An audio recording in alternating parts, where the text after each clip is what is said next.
Olá, a graça e a paz de Cristo para a sua vida. Em Lucas capítulo 5, conta a história do chamamento de Jesus aos primeiros discípulos. Jesus está pregando para uma multidão às margens do lago de Genezaré e ele pede o barco de um homem chamado Simão, que depois se chamaria Pedro, para que Jesus fizesse daquele barco um púlpito.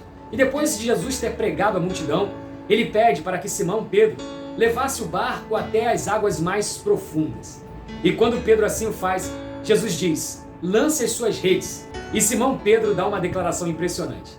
Nós lançamos as redes a noite toda e não conseguimos pescar nada, mas sob a sua palavra, nós lançaremos as redes. E assim eles fizeram, e pescaram uma quantidade tão grande de peixes, que as redes estavam a ponto de romper. Ele então teve que chamar a ajuda de outros barcos, dos seus amigos, para que dividissem aqueles peixes.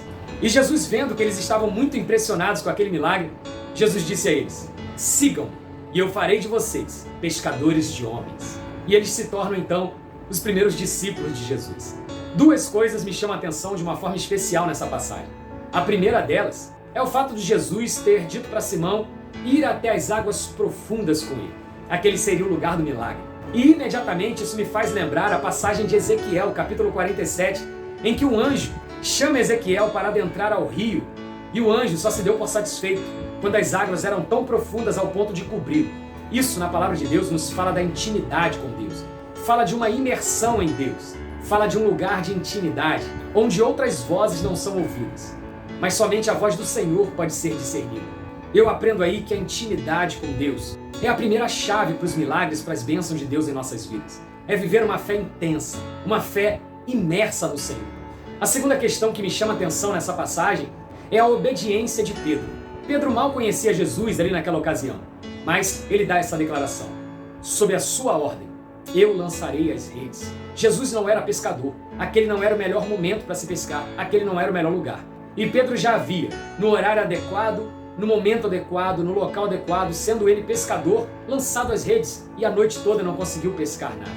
Essa obediência incondicional à palavra de Jesus, à palavra de Deus, é condição sine qua non para os milagres de Deus em nossas vidas.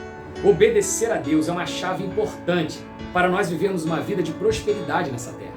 E essa história termina com Jesus chamando os discípulos para serem pescadores de homens. E de fato, eles seguem a Jesus e se tornam pescadores de homens, porque eles levam esse evangelho para toda a terra. E nós estamos aqui há quase 2000 anos depois, em um outro continente, ouvindo e pregando a palavra de Deus. E o desejo de Deus para nós hoje é que sejamos também pescadores de homens, que nós lancemos a palavra de Deus, lancemos o amor de Deus nessa terra e assim também possamos transformar vidas, fazer com que pessoas achem o seu propósito de vida e cumprirmos assim o nosso propósito e o nosso chamado. Que Deus te abençoe com essa palavra. Que você aprenda a ser mais íntimo de Deus, que você obedeça a palavra de Deus de todo o seu coração e que você seja um pescador de homens. Que Deus te abençoe dessa forma, em nome de Jesus. Amém.